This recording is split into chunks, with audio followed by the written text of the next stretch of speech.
All right, welcome into another episode of the News4JAGS podcast. Jamal St here alongside Justin Barney. Justin, free agency's kind of in the rear view. Jaguars knocked it out of the park early on. 9 players went above and beyond. We've kind of talked about those guys already. James Gladstone, in his press conference afterwards, said he wanted to raise the floor of the team with this free agent class. So, with that in mind, he also talked about wanting to give themselves flexibility to the draft. We're kind of turning the page and starting to move towards that NFL draft. So today we're kind of going to talk about some of the recent mock drafts players the Jaguars are connected to, and we'll talk about where the Jaguars' biggest weaknesses are kind of post-free agency that they're going to need that infusion of talent during the NFL draft to kind of help them out as they get ready for next season. So why don't we start with the weaknesses on the roster, Justin? Do we have enough space on the SD card for this or not? Because there is a little bit of some holes. All right. I'm still not over the free agency class. I think the free agency class, I gave it a C. I think they overpaid. Who'd they overpay? I think they overpaid Murray. I think they overpaid Brown, although Brown's only a 1-year deal. I don't know. Jordan Lewis, I think, was a little bit. Murray's not an over. They barely paid Murray anything. He's like $30 million, right? No. I thought he was making like $8 million a year, something along that. Murray's on a short-term deal. I don't think he's making much. I think he's 3 years, 20 some odd $1 million. Okay. Let's Kyle, our sports producer, Kyle, said find us what some of these Jaguars free agency picks have been paid. Kenneth Murray, I think, is way too. No, he's not Kenneth Murray. What's his name? Eric Murray. Eric Murray. Okay. Kenneth Murray's a linebacker from the Titans. Okay. Well, I got traded to Eric Murray. I think he is. 3-year deal. Okay. 3-year deal. $22.5 million.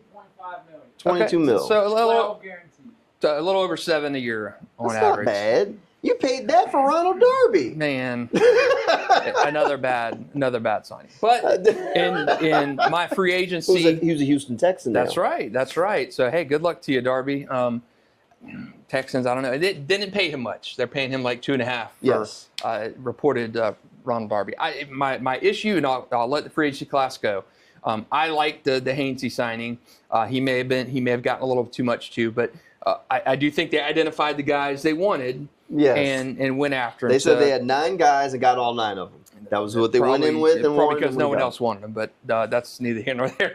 No, I'm just saying, I do think they overpaid for Jordan Lewis, wrong side of 30. I think Murray overpaid at $7 million a year, 31-year-old safety.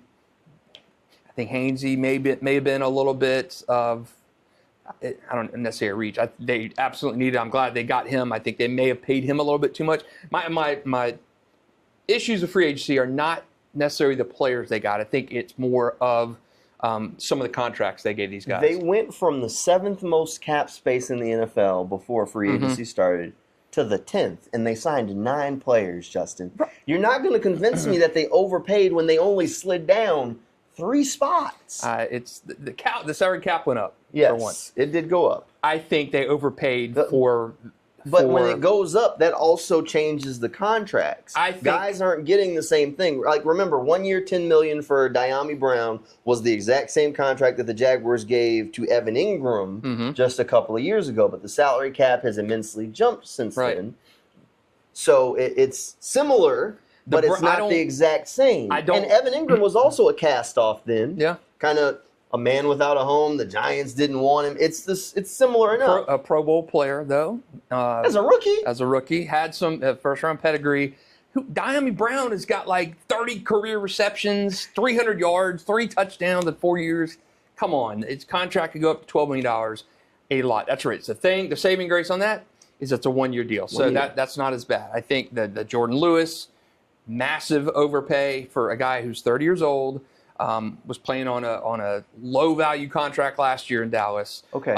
And Murray, I think Murray was an overpay for a 31-year-old safety. Let me tell you why I think they needed Jordan Lewis. Okay. And I know we've gone down a whole different rabbit hole at this point. We'll turn to the page for free agency after this. Let me tell you why I think they needed Jordan Lewis. And these are words straight from Jordan Lewis's mouth. So one of the things that we like during the introductory press conferences, Jordan Lewis got asked about where he wanted to play and some of the guys on the roster. Obviously, Jarian Jones is a guy who we look at and say, oh, he's going to be displaced.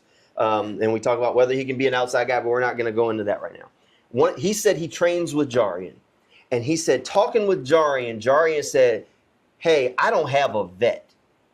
In other words, he didn't have a leader in the room. Mm-hmm. He didn't have a guy whose brain he could pick that he can lean on. He said Jarian was excited that they were going to get the chance to play together because he said before they even knew they were going to be teammates, Jarian told him, I don't have a vet. Tyson Campbell out of it? Tyson Campbell going in year 5, right? He is. By vet, what he means is a leader. A voice. A guy who's been there, done that, and willing to help the young players. That's telling you what they think about where Tyson's at. Okay. What cornerbacks do you know who get better after they hit 30 years old? What cornerbacks get? It doesn't happen. It doesn't happen. There are so few guys who age well at that position. Sure. And it's a 3-year contract, right? My issue with Jordan Lewis and Murray is you're paying these guys to be not elite level starters. I think overall Jacksonville's strategy in free agency was to get guys they targeted, clear eye for the draft. I have no problem with not getting some of the guys, DK Metcalf, all these guys that cashed in free agency. I'm happy Jacksonville did not do that because you are overpaying, like we've seen Trent Baalke do in the past. Sure. The good teams do not attack free agency like the bad teams. Right. You see who's spending heavy this year? The Panthers, the Patriots, those kind of teams are spending heavy in free agency because they're bad teams. Jacksonville, I'm hoping with this organizational reset, and by the metrics of looking at Jordan Lewis and Eric Murray and Hainsey and all these guys that Jacksonville signed, when you put those against signings from the Panthers, the Patriots, guys that are just had a massive truck of cash to spend, and they're paying these guys at top of the market value. Jacksonville's not doing that. Jordan Lewis, top paid corner, nickel corner. Oh. I have my biggest issue is you're giving better than average money to guys who are 30 and 31 years old, and that's my issue. Who haven't done much. Hear me out. I'm hearing. I'm listening. When you have a player on the roster who says, I don't have a veteran player that can help me get better. Yeah. The coaching staff understands that, and they go out and get a guy without having to go pay top. What other cornerback can you say is on the market that's going to give you starter reps that you're not going to have to massively overpay for this year that can be a leader in the room? Who? Ronald Darby. I'm kidding. So there weren't guys on the street. They went and got a guy who, while yes, slot money, it sounds great, but that's not like outside corner money. Right. 2 different worlds. So you go and get a guy who's known as a leader in Dallas for the position group that he was playing. You add him to that room, and now you're able to to borrow a phrase from Trent Baalke, you get a culture setter. The problem was Trent and them were trying to borrow culture from guys from these other winning organizations, and a lot of them, once they got in the building, you kind of looked at it and said, he ain't the culture setter you thought he was going to be. Jordan is a very outspoken guy. He has been. You can go look at a lot of the clips online. Like, he's not going to be a back down guy. He's not going to have guys in that room that, like Andre Sisco was saying, oh, people quit on the field. I can go on ahead and tell you right now, if Jordan Lewis see people quitting, you might see some fights going on. So, like, it's that sort of impact that you have to pay to get. And they didn't go and say, okay, we got to get a top-level starter to do it. But we did have to go and secure this player, which means you do have to pay a little bit of money to get him. I think the impact, if this goes the way they want, for Jordan Lewis is going to transcend the football field or his play on the football field, because now a player like Jarian Jones or whatever rookie they bring in isn't going to walk into the room and say, I don't have a vet. Now they're going to walk in the room and say, Jordan Lewis is the alpha in this room. He's the veteran player that's going to take these younger players under their wing and lead and teach them how to be pros. I think that was the problem of what they did, where they had some of those guys. You had Darius Williams, you had the Rayshon Jenkins, and Rayshon's the guy who talked about, like, I remember talking to him in the locker room. He was like, man, yeah, we used to take Buster Brown and Greg Jr., and we'd be quizzing them on stuff throughout the season because we know at some point we're going to need these guys, and we help them get them ready. It was those 2 guys. And then all of a sudden you said both of them were gone. Who was going to be that guy? Everybody assumed it was going to be Tyson. Well, clearly he wasn't doing it. All right? That's not his personality type. Yeah. And like Gladstone says, he wants to ask people to be exactly who they are. Jordan Lewis is that outspoken leader in the room. Tyson isn't that sort of personality type. And that's okay. That's not saying you have to be. But if you feel like you have this room, which I can tell you just from talking to coaches last year, they felt like they didn't have that voice, that take control of the room. That's why they were so excited to get Dewey back from injury, was because he's that personality type that's going to go in the DB room and say, and stand up in front of the room and have no problem calling guys out, because it works when it comes from a coach. It's better when it comes from a player. Right. And they didn't have those guys in the building. So they went out and had to get one. Now, as far as Eric Murray goes, look, they were trying to find a starting safety. He puts the safe in safety. He's not going to make maybe the splash plays, but he makes the safe plays. You're not going to worry about if he's in the wrong place or the right place. He knows where he's supposed to be, which last year the Jaguar safeties were blowing coverages. This is a guy that if he's supposed to have your back, he's got your back. So they went and got something. Look, I'm not going to say he's going to be a splash turnover guy, but as far as Jordan Lewis goes, I'll defend that one, because right now, looking at it and what the people from Dallas have said about him and what I know about that DB room, and then just hearing him say, like, come out and say it, and then we were all whispering, like, what the? Ain't Tyson there? Shouldn't Tyson be the vet? Tyson is not. He's never going to be that guy. He's not that guy. So they had to go get that guy, and that is what Jordan Lewis is supposed to be. So I'll defend that one. We can go back and forth about that one, because that's my take on it, is that they were going to get the vet in the room that if everything goes south, if it's week 4 and they're sitting there with an 0-3 record, Jordan Lewis is going to stand up and say, hey, y'all got to stop blowing coverages. I don't care where you were drafted. I don't care what your last name is. I don't care what you did in college, but you ain't doing what you're supposed to do out on the field right now. And it's one thing when it's coming from camp, the defensive coordinator. It's another thing when it's coming from your fellow player. I get that. Last year, one more story, and I'm not going to throw any play. Last year, there was a young player that was starting, and there was a veteran player that was on the practice squad, DBs. And that's the farthest I'll go into it. And we were a couple of weeks into the season, and this young player was getting ready to leave and go home. And the vet player was like, nah, you need to go and take care of your body. You need to go in the training room and take care of your body, because it's a long season, and you might feel all right now, but it's going to catch up with you. And we're in there doing what we're doing, and I'm listening to this back and forth.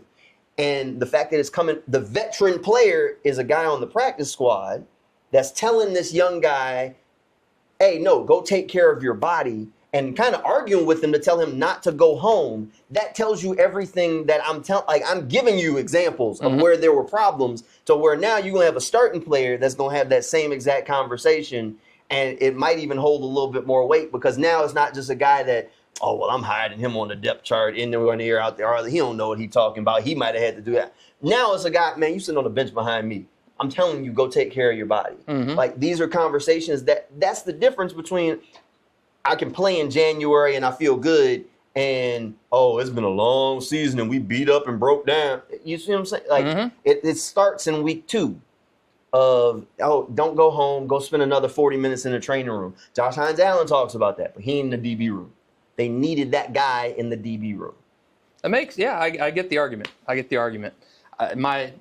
My issue is just you're paying top-level nickel money to a guy who's 30 years old, and you're paying $7-8 million a year-ish to a 31-year-old safety who doesn't make turnovers. So whatever the case may be, they targeted these guys for the reason they feel that they fit the level.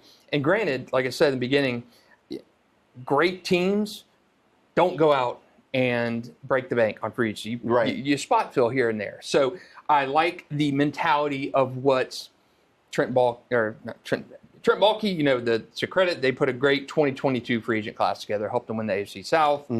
But I don't think you can build through free agency every year by signing Eric Armstead, by giving big money deals to Gabe Davis, giving a big money deal to Darnell Savage, and doing that. It's a recipe. You're getting guys that are on their second and third contracts, so they're a little bit older. You're paying, if not top of the market value, you're paying significant capital in guys.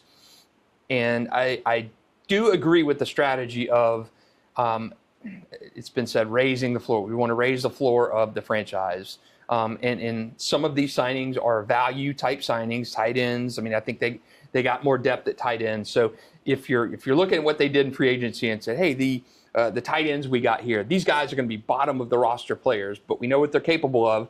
We're going to add through the draft and raise the ceiling of the team through the draft. And I do think that makes sense instead of, Jacksonville's not a player or two in free agency away from winning the Super Bowl. They've got to rebuild this franchise through cost-controlled methods and hitting on draft picks. And I'm cautiously optimistic that they can do that with the new brain trust in there.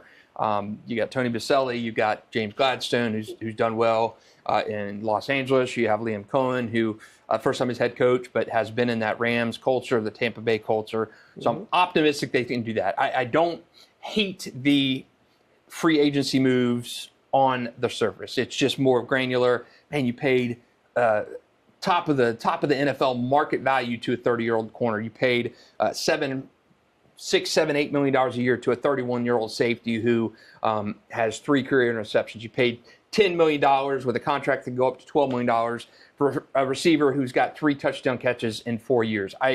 Those are the contract terms you're paying these guys are the issues that I have.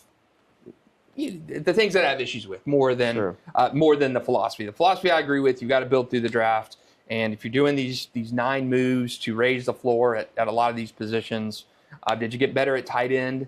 No, but did you raise the floor on what's expected? I mean, is Luke Farrell comparable? Well, but did you see the contract Luke Farrell got from San Francisco? So you get 2 tight ends who are blocking guys, which Luke Farrell was. You catch 2 passes a year. And is Luke Farrell worth $21 million? Absolutely not. So I do agree with some of that. There was some of it that had to happen. Would you pay Luke Farrell this to keep him, or do you go get 2 guys for that combined and still make less? Right. There, I get the Diami Brown discussion and combination. I mean, clearly they feel like there's something left. Like, can they get the guy that showed up in the playoffs? More often. Right. If they feel like they can get that guy more often, then all of a sudden you're like, all right, well, this ain't really that bad. I mean, you look at Zay Jones. He wasn't a splash signing, and he ended up his first year was great. I mean, his first year he was good. He was kind of one of those guys that Zay Jones. Okay, that's Zay had been around and had been solid, and he's similar enough to Diami, but had a really strong playoff run, like late season run with the Raiders the year before. Really quarterback friendly guy. We'll see. I think they've done some good things. All right, weaknesses on the Jaguars roster before. Some of them are probably the same, but I mean, one of the spots we probably would have talked about before was offensive line. Is that still a major weakness? But it's it's a little bit farther down the pecking order. I think so. I do now. think, and that's when we did our podcast last week after free agency. I think offensive line is the area they got. Not substantially better, but a lot better on the offensive line. You needed a center, a starting caliber center after Mitch Morse's retirement. I like the Hainsey signing. Yes, he lost his starting job, but he's a guy Liam Cohen knows well. He's young still. He's, 27 years old? Yep. So I do like that signing. He's graded out well in his time in Tampa Bay. I like that signing. I like the swing tackle signing. I like the starting tackle signing. So I do think instead of potentially, we did our mock drafts, we had them going offensive tackle in the first round with Will Campbell. So I do think that may not be as big of an issue. Veteran on the offensive line now. Sure. Look, you've got to get this team better in the trenches. It's not sexy. It's not. I remember when they drafted Tony Baselli at number 2 in 95. You're like, offensive lineman. I mean, when you got Kajana Garter going first. Yeah. You got all these studs going. You got offensive line, but it's not sexy. It's not fun to get an offensive lineman. But you've got to protect Trevor Lawrence. Establish that running game, and I do think they did that with an eye on that in free agency for sure. All right, so we can slide that one down. I think the other one that you're probably sliding down is corner, right? Yeah. I mean, I know you don't like the Jordan Lewis signing, but that Jordan Lewis signing does. I mean, he's paid starter money. He's going to start for this football team. You slide that a little bit farther down the pecking order now, right? I mean, at least in my mind, I think that's shorted up. You hope that Jordan Lewis and Eric Murray. Last year you paid Darnell Savage and Ronald Darby starter money to come in and be those, and they didn't. Savage was banged up a lot, and Darby lost a job by week 10. Sure. So you hope that Jordan Lewis can come in and be that starter, be it on the outside or on the inside. You hope that Murray can come in and solidify that safety position as well. We saw last year that's not necessarily the case, but in theory it did address that. So that leaves us, at least in my mind. Probably your biggest weakness is you still got to add a wide receiver. Yes. Defensive line, edge Another and one, defensive tackle, both. Those are probably the two biggest ones in my mind. Agree. I think I think they're rolling with Britton Strange right now. Yep. Barring like Tyler Warren sliding down boards or something crazy. I think you might get a rookie tight end in that room. Yep. But I think Britton Strange is going to be your guy. So I think the two biggest spots for me, defensive line as a whole. You can still add something to the offensive line group, but I don't think it's. I'd be surprised if it's Will Campbell. Yep. But I think wide receiver and defensive line. I agree. I'm on board with that. You've got to, and you said last week or said in conversation, if you go in to the season and your top receivers are BTJ, Diami Brown, terrible Gabe Davis, and Parker Washington, that's malpractice. They won't do that because you've got to. It's the same reason that I say, hey, Ashton Genty's in play for me, is because you've got to make Trevor's life easier. Tet McMillan is in play, Justin. He is. Pro day the other day, they said he ran somewhere between 4.46, late 4.4 or low 4.4s and high 4.5, Yep. so somewhere in there, which is really good time. Like if he ran a 4.6 at the combine, I've been like, there you go, it's good. The dude is huge. Yeah, so, I did see a mock draft today that had him falling to like 20. Yeah, that's one of the ones we're going to talk about. That it was terrible. So that's fine. I mean, look, I get it. There's differing opinions on Tet McMillan. Quarterback play didn't do him any favors, but he is a big receiver who can move. Those guys don't grow on trees. All right. So I think we're in agreement on the two biggest weaknesses on the roster. You've got still on the roster Eric Armstead, Devon Hamilton, Mason Smith, Jordan Jefferson. You got to get better from those guys for sure. I mean, you expect Mason Smith in year 2 to take a jump. You expect Eric Armstead, who was a terrible free agent signing last year when you moved him out of position. With him going back inside, you expect a jump at that position. Yes. Eric was coming off knee surgery last year as well. Yes. Mason Smith never really kind of figured it out until about week 13 or 14. You hope he takes that. And Jordan Jefferson, you hope he can be a 10 to 15 snap a game kind of guy. He drafted him on day 3 last year. So you hope just by natural progression, those guys, never seen Devon Hamilton get back to that play where he was before that back surgery. So you hope on that defensive line. Can you count on that? No, because Devon's high-paid veteran. Eric Armstead's a high-paid veteran. Yep. So you've got to, I think, get younger and better on the defensive line. All right, Mel Kiper, a new mock draft came out today over on ESPN. Who do you have the Jaguars going with? Mason Graham. Mason Graham. I mean, that's not a surprise. Mason Graham, I think, is probably the most mocked player to the Jaguars right now. The other big one that came out today was Daniel Jeremiah over on NFL.com, and he's a big one. He had them going defensive line as well. Jalen Walker from Georgia, which I think would be a head-scratching kind of pick. To me, that's another Trayvon kind of pick. And he did not have the best year at Georgia. No, they can't do that. They cannot do that. They cannot do that. That one's Mason Graham. I hear you. Jalen Walker, I'm out. I think you go edge if an Abdul Carter falls to you. Even if Abdul Carter falls, I'm like, okay, you have got to have a plan. You've already paid Josh Hines Allen. Trayvon's going to be up for a deal here in a second, and you're not in a position where you can afford to let your good players go. You have to have a plan on how you're getting this guy on the football field. So unless your plan is, all right, Abdul, you played a stand-up linebacker for a couple of years, so on first and second down, or if they say, all right, we're going to displace Devin Lloyd, we're giving up on him, his contract's getting ready to be up.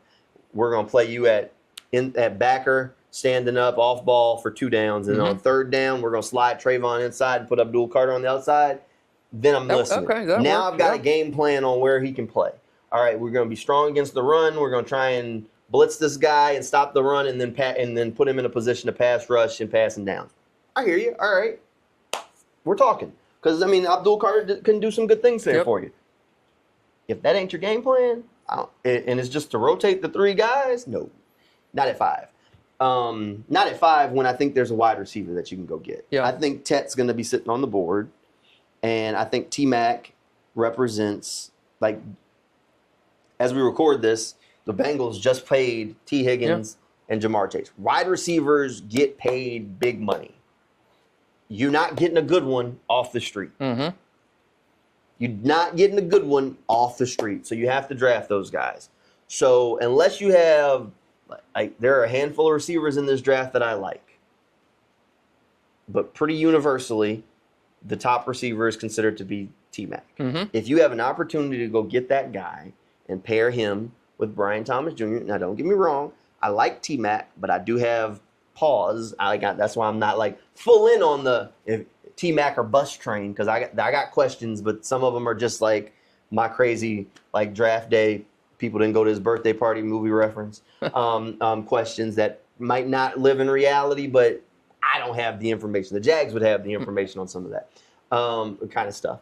But like I'm not fully in, but I'm like, if they make the call, it makes sense because you gotta go get that guy. Mm-hmm. Like you have to give Trevor weapons, and we're sitting there looking at it, and like you said, if they go into the season with what they got, I hate it. Yeah. If they go into the season with what they got plus T-Mac, I don't hate it as much. Yeah. If you go into the season what you got plus Matthew Goldman, don't hate it as much. Luther, like there's a handful of receivers that if you add a guy in there, I'm like, okay, I'm good. Like I can see it. There's room for Diami Brown to still grow and snaps for him, but you still added another like guy, so you're not relying on Gabe Davis to be something. What about if they go Ty Warren?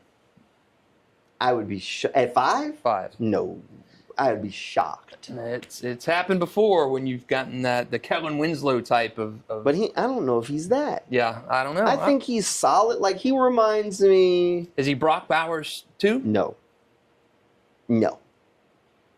His whole path and like everything is more similar. Is it? I don't know if he's Jason Witten. A little Jason Witten there. Yeah, he's not bad. Yeah, I mean, don't get me wrong. I'm not saying the guy's going to be like a first ballot Hall of Famer or anything, but I think he has talent. But he's not, but that is the style of tight end that they want too. So, but I'd be surprised if they don't give Brenton Strange that crack. I mean, he played well enough last year. I get it. I think, I don't know. I think you've got to. That's why I say I'm on Genti. It's not realistic, I don't think, but I think that adds a different element to it. It would be a complete Bijan Robinson kind of pick, Jahmyr Gibbs kind of pick. The Jaguars aren't at the point in the maturation process where they're a Genti away. Like Genti, look, the Saquon Barkley conundrum is the Genti conversation. With the Giants, Barkley was good. With the Eagles, he was great. Yes. The Giants were a team that wasn't a fantastic running back away. The offensive line stank. The quarterback was up and down and not great. And Barkley was able to do what he did. And people, oh, man, he's good. He goes to the Eagles where they got a good quarterback. They have a stable offensive line. And all of a sudden, they're a Saquon Barkley away from winning the freaking Super Bowl. Yep. Because he walked in and didn't have to carry the load. I don't think the Jaguars are an Ashton Genti away. Yeah. I just don't. And would they be? This is a stupid deep running back class. Like, stupid deep. Like, you can get a really good running back. Plus, you still have Tank and Travis under contract on the roster, unless you can trade one of them. But you can get a good running back, a really good running back, in the second or third round. I think there are better running backs in this draft than are on the Jaguars roster. Oh, I'm not arguing with it. I think they're going to draft a running back at some point. You got to. I think they'll draft a guy. But, I mean, if you said Caleb Johnson from Iowa or Omarion Hampton from North Carolina, I mean, there's a handful of names that we'll sit here and throw out that I think fit. I mean, Bucky Irvin wasn't a first-round pick for the Tampa Bay Buccaneers last year. Yep. And he took control of that backfield. So I have a feeling that they're sitting there saying, we can go find our Bucky Irving. I know a lot of people talking about it on Twitter. I think it's a little bit of groupthink here, but they've been connecting R.J. Harvey to the Jaguars, the UCF running back. I don't know if it's him, but like you want to get crazy? Like intangibly rich is what James Gladstone likes to say, right? Mm-hmm. I don't know if there's a more intangibly rich running back than Cam Scatterbo. Yeah, I've seen that name. I don't know if there's a more intangibly rich. I mean, he does everything from pass block. He runs hard. He has A+. Like, you don't have to ask him to be nothing but himself and come in and he's going to help change the culture. He's a good pass catcher. I mean, literally go watch the Texas game and he shows you everything he did all year long. Like, in biggest moments where everybody knew the ball's going in his hand, it didn't damn matter. Yeah, agree. Now, I've seen him mocked to the Jags quite a few times. I would not hate that pick at all. No. You're talking second, third round for Yeah, him? yeah. I think you're talking a couple of rounds back. I mean, I love the Texas corner, Jahdae Barron. Yep. Another guy that I think is just stupid smart football-wise, good football character, hard-hitting guy. Like, you have to be nothing more than yourself to elevate the Jaguars locker room. I think he's going to be a really good football player, but I mean, his stock is high enough where if they don't trade back in the first round or take him at 5, you ain't getting him. Yep. So that one's a little bit tougher. I think right now, sitting here, I think the hardest conversation about the draft that we have to have is the balance between the Jaguars have to go and find a blue chip player, and it's easier to find a blue chip guy at 5 than it is at 15. Right. And the need to trade back and get extra draft picks, because that's the hard thing, at least where I'm sitting at looking at the draft. And like, I hate doing mock drafts with trades. I hate mock drafts with trades. I think it's easy for us to sit here and listen to some computer and say, oh, they'll make this trade. Here it is. I got good value. Well, trades are two-sided, and it's an algorithm. They're just throwing stuff at you. All right, so at 5, your perfect pick. Travis Hunter. At 5, okay. And there's a part of me that said, look, Travis Hunter, right now, the way the Jaguars are, I think Travis Hunter, you draft him and he's a full-time wide receiver. That's what I would do. Okay. And if you get 2 quarterbacks off the board, Abdul Carter, and then maybe with T-Mac running in the 4-4s, or Will Campbell goes, or whatever, you might be sitting there with Travis Hunter on the board, and you say, come on to Jackson. That'd be great. Yeah, I'd love to see Hunter here. I don't know. It's a stretch, but that's perfect world. I mean, if it's not Travis Hunter to me, I really like Mason Graham. I really do. I wouldn't hate that pick, but I might trade back and try and stack a couple other picks, because just thinking about it from if I'm the new coach, new GM, I'm not tied to like anybody that's on this roster that we said, he's a special teams guy. You put that next to his name, or he's been here a couple of years. Oh, we know that guy's going to be on the roster because they like those guys. None of them are guaranteed roster spots with new regimes. Yep. And they're going to go draft their guys, and most of those rookies are going to make this freaking roster. Yep. Because they have no ties to these veteran players. Some of them don't even fit what they like at the position. They just happen to be here. They were inherited. So some of them are going to be shown the door once training camp gets here. Some of them will be shown the door before training camp gets here. Once the draft happens, don't be surprised if either there's a couple of trades or a couple of releases that start rolling out, or they're like, we replaced you. Thanks for your service. Get out of here. They've got 10 draft picks right now. I think we could see. Trent used, 12 a couple years ago? So I think it was up to 15, 14 or 15, didn't they? Don't be surprised if they either trade back. Gladstone could be really active where he goes and just like they did in free agency, saying, okay, these are the guys I want to get. I got to get ammo for that to get it. So, all right, let me trade back and get this, and then I'm going to move up here, and then trade back here, and then move up. So it could be something along those lines where it's a lot of movement. I think this draft, like I keep mentioning Genty, that type of player at 5, I think, that's the Tet McMillans, the Gentys, those kind of big names, unless a Travis Hunter fall. I think it's going to be a vanilla kind of pick. I think it's going to be an offensive line, defensive line. I think they're going to try to rebuild the trenches through the draft. I don't think it's going to be a blockbuster sexy pick unless it's a Travis Hunter that falls to him, or an Abdul Carter that falls to him. I think they will go, kind of chalk on this. I think they'll go offensive line, whether it's the probably going to get the best offensive lineman in the draft at 5. You stay there, or I think you're going to go Mason Graham. And I think that's the I'm pick. with you. And you've got Eric Armstead, who's getting older, heavy contract, and I do think Mason Graham, even though he weighed 295 instead of 320, I do think the floor on him is still really good. I think he could be a good 10-year in the league type of player. Over under the combined weight of last year's draft class, when this one's done, over or under, is it going to weigh more or less? I'm going to say more. Yeah, I'd say more.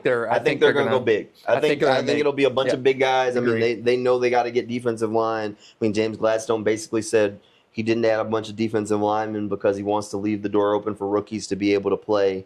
in some of those spots. Their defensive line is terrible. Yeah. I mean, terrible. Miles Cole project made the team last year. Was just don't be surprised. It just a guy. He's gonna get. We can go through the roster, and there's a bunch of guys that I would just see like, don't be surprised, don't be surprised, don't, because they're not these guys' guy. Yep.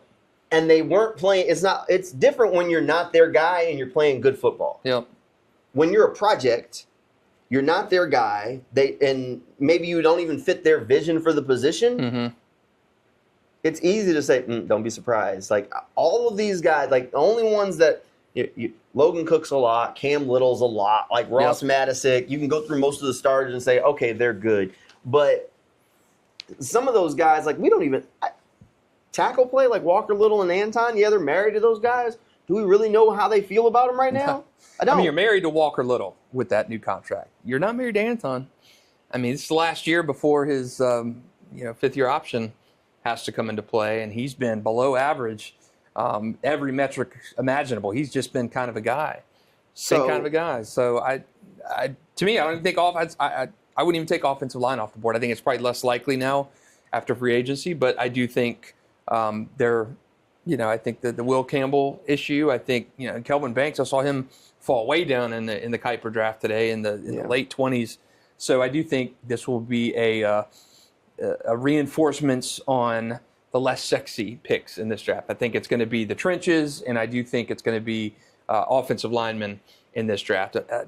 Jags defensive line sucks. There's no way. I mean, Trayvon and Josh to me are the only two guys that would fit with this new defensive system. If they rebuilt that complete defensive line, I would not.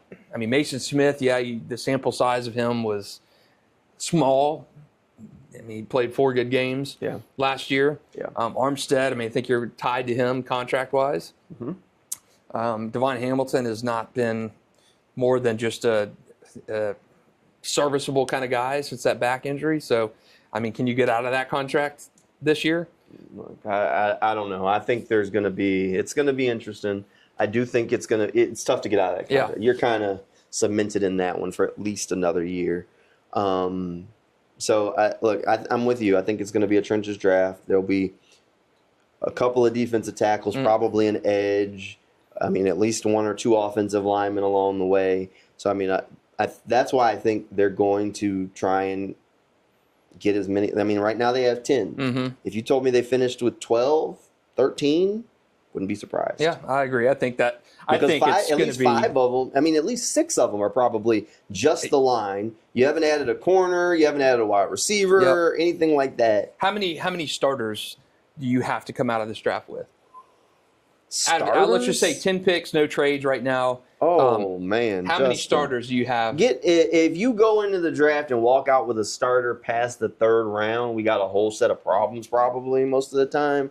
I would say if you sit at 5, that guy almost needs to walk into a starting job. Agree. I'd say that 2nd round pick almost definitely needs to play starter snaps. Agree. And then with the framework of this roster, that 3rd round pick, you got 2 in the 3rd round. Those guys, I feel like at least you got to push. They need to at least be battling for a job, which is why I've been doing at least 1 mock draft a week and dropping them online over on Twitter. And sometimes I'm looking at them like, dang, I hate this, because it'll just fall a different way, and I'm like, I still have these positions that I feel like I have to go to one of them because these guys have to at least be on the field. I don't think we're at a point where they should be drafting guys that are that's why I have a little pause on the O-line. You went and got this guard, he's going to play. Mm-hmm. Okay, if you told me that Hainsey was on the bench, that's not the end of the world. His contract isn't prohibitive like that. But are they in a place where they really are ready to bench Anton or Walker? Because you drafted, I don't know, Calvin Banks, who's a tackle, or one of the other guys that's pretty tackle specific. Yep. I don't know that you're there. Right. I mean, that's tough. That's a tough conversation to have, even if you say, all right, they're not the guy. Well, they're a former first-round pick, and you're about to spend another pick on this guy. If they let them battle it out, if they lose, we got a swing tackle, the Walker Little pick a couple of years ago where people were raking him over the coals. the Brenton Strange pick a couple years ago where they were getting raked over the coals because they weren't at that point in the build where you could afford to use a second-round pick on a guy who honestly wasn't going to play. Yeah. I think that's the problem. To me, I think you have to walk out of this draft with 3 starters out of your 10 picks. Bare minimum, 3 starters. And if there's let's just say home run guy like a Puka Nacua kind of guy where he comes in the 4th round. And but you can't walk out like we shouldn't be sitting here on the Sunday when the draft is over or the Monday whenever we do the podcast or whatever and say, oh man, this 6th round pick, he's going to be a starter. Like you can be excited about the guy and say, oh, there's potential there. Like this guy has tools. Like, I mean, there's a handful of guys like that you feel good about. Like I liked Antonio Johnson. Still do. Still not necessarily going to be guaranteed to start a job, whatever. But when you see a 6th or 7th round pick, you should be saying, all right, 2-3 years down the line, develop. Yep. Like Puka is his own thing, and that just fell perfectly for him. Cooper was hurt; they had receiver injuries. The door opened. If everybody was healthy for the Rams, who knows how long it would have taken for Puka to really get out on the field and really to blossom? I don't know, but the point, like they weren't walking out saying, "Man, Puka's going to be a star." If we do that, we got a problem. I mean, how many picks for you? How many picks? Got to be starters? Yeah. At least 3. The same. At least 3. I mean, I really think those first 4 draft picks, at bare minimum, have to be playing major snaps. Absolute bare minimum. Mm-hmm. Major snaps. I mean, this is not the Chiefs. These guys are walking into. This is not a full rebuild, but if you told me you drafted in the 3rd round an offensive lineman who's a depth piece and going to develop, I could live with it. I'm fine, but I don't want all Keelan of them guys Robinson, need to be active on game day. Yeah, I don't want Keelan Robinson type of picks where just the head scratcher. Why'd you get this guy? Yeah. And Javon Foster, that kind of. I want guys where at 5, I want a day one starter. Mm-hmm. At 36 or wherever they're in the 2nd round, 36, right? Yeah, 36. I want a guy that's gonna push and be able to get in the mix and bang with whomever. Well, and that's the one thing that worries me about like Mason Graham is there is so much of a glut, money-wise, at defensive tackle. And generally in the NFL, whenever you're like, why is this guy playing? Look at his contract. Yeah, exactly. And generally he's paid so much we feel like we gotta get some sort of return on this thing. And like there's so many guys like you can say, all right, if they take Mason at 5 or Mason Graham at 5, he would overvalue Mason Smith. But that's a 2nd round pick. Yeah. Even though it was a pass regime, it's still a 2nd round pick. But they're tied to Devon Hamilton financially. Yep. They're tied to Eric Armstead financially. Gabe Davis financially. I mean, so like Gabe's going to play because of that. Those 2 guys are going to play because of that. So when you got those 2 guys already that are going to be defensive tackle and you say, all right, I got a 2nd round pick already sitting there. And we had this discussion where you look at it and you say, I got so many resources already tied up at defensive tackle. Do I really want to put more? Like, I know it's bad, but like, can I go and wait till the 2nd round and maybe get TJ Sanders, or can I wait till the 3rd round and get somebody there where I feel a little bit like, okay, well now I got a guy and he's just so talented, like I can't keep him on the sideline, but I haven't just put more resources in a position that we already have so many dollars tied up in. That's the thing. It's the Browns kind of conundrum with Cleveland, with the quarterback, with their situation. Thankfully, Jacksonville's not in that type of it's not that bad situation. But I do think potential of moving on from a Devon Hamilton and Armstead will not probably be fiscally possible until 2026. So interesting. I'm with you. I think 3 starters need to come from this draft, or 3 guys who are, if they're not starters, they're at least pushing. They're number 2 to start the season, where you're going to get some reps. I would not be opposed to a receiver, Ty Warren at tight end, something to do to improve that offense. But I do think it's going to be kind of a chalk kind of draft. I think the trenches are going to be the main focus of this regime, at least in this year's draft. All right. Well, as a podcast, we've completely turned the page. We're going full NFL draft the rest of the way. So we'll kind of start breaking these things down and start really looking at some of the guys. Man. We'll start rolling out a few more mock drafts and stuff. Man, almost 1 month from today. So like we're a going month and full 9 in it. days, right? Or month and when's the draft? April 24th? 24th this year. Man, Yep. wow. Up in Green Bay. So we'll have that all down, and then we'll have some special draft day coverage that we'll share a little bit more information with you as we get a little bit closer. But as always, thanks for hanging out with us here on the News4JAGS podcast, and we'll see you next time.